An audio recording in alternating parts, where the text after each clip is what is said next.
Halo, nama saya Dendro Gaisuh. Saya berasal dari SMA 5 Jakarta. Di sini saya akan menjelaskan bagian-bagian sel tumbuhan. Mari simak videonya.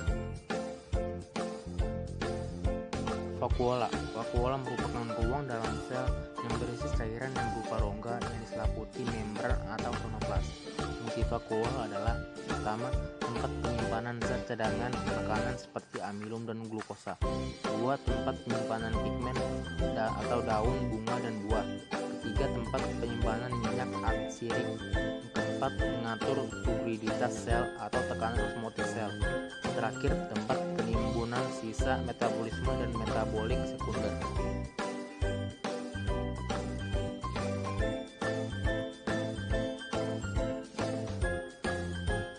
Badan Golgi. Badan Golgi dibangun oleh membran yang berbentuk tubulus dan juga vesikula. Dari tubulus dilepaskan kantung-kantung kecil yang berisi bahan-bahan yang diperlukan seperti enzim-enzim pembentuk dinding sel. Fungsi badan Golgi adalah pertama, membentuk kantung atau vesikula untuk sekresi. Yang kedua, membentuk membran plasma. Yang ketiga, membentuk dinding sel tumbuhan. Empat, tempat untuk memodifikasi protein. Yang kelima, untuk menortir dan memaket molekul-molekul untuk sekresi sel. Yang keenam, untuk membentuk lisosom. 3. Kloroplas. Kloroplas adalah bagian dari plastid yang mengandung klorofil. Kloroplas terdapat pada hampir seluruh tumbuhan, tetapi tidak umum dalam semua sel. Fungsinya sebagai tempat terjadinya fotosintesis. Ia menghasilkan makanan pada tanaman dengan merubah air dan karbon dioksida menjadi karbohidrat dan oksigen dengan bantuan sinar matahari.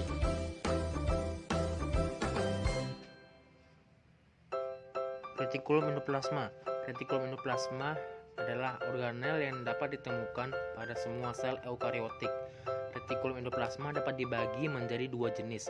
Yang pertama, retikulum endoplasma halus, dan kedua, retikulum endoplasma kasar. Retikulum endoplasma halus berfungsi untuk memproduksi protein dan steroid, pemeliharaan membran plasma, dan jalur bagi molekul untuk bergerak bersama. Retikulum endoplasma kasar berfungsi mengisolasi dan membawa protein tersebut ke bagian-bagian sel lainnya.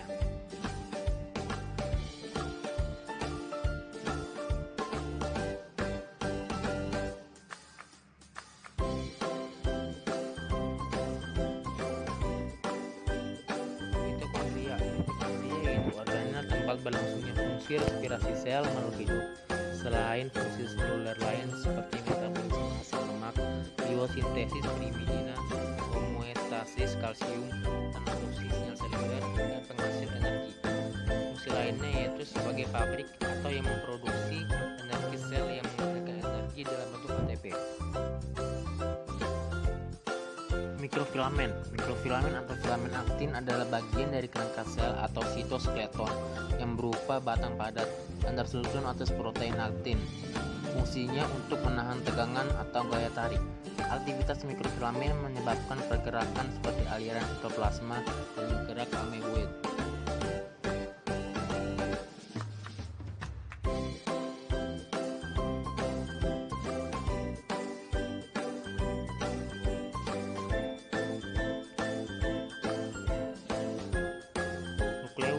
Nukleus atau inti sel adalah organel yang ditemukan pada sel eukariotik. Organel ini mengandung sebagian besar materi genetik sel dan membentuk molekul DNA linier panjang yang membentuk kromosom bersama dengan beragam jenis protein. Fungsinya yang pertama, menyimpan informasi genetik tumbuhan serta mengendalikan kegiatan tumbuhan. Yang kedua, mengontrol segala macam aktivitas sel dengan berdasar pada informasi genetik yang dibawa DNA.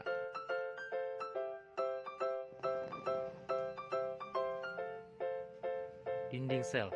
Dinding atau tembok sel adalah struktur di luar membran plasma yang membatasi ruang bagi sel untuk membesar. Dinding sel merupakan ciri khas yang dimiliki tumbuhan, bakteri, fungi, dan alga meskipun struktur penyusun dan kelengkapannya berbeda. Fungsinya yaitu dinding sel menyebabkan sel tidak dapat bergerak dan berkembang bebas.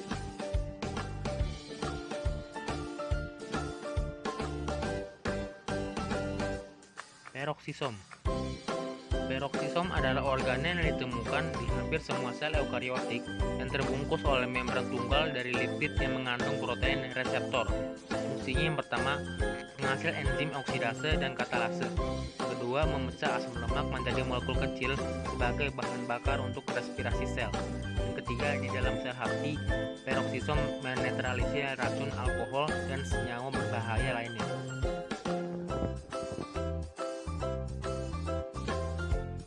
Mikrotubulus. Mikrotubulus adalah tabung berlubang yang berdiameter sekitar 25 nanometer dan panjang bervariasi dari 200 nanometer hingga 25 mikrometer.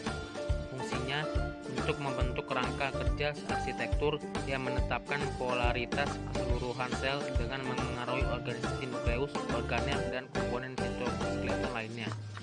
Kedua, untuk membentuk aparatus gelendong dan memastikan pemisahan kromosom yang digandakan menjadi sel anak selama pembelahan sel.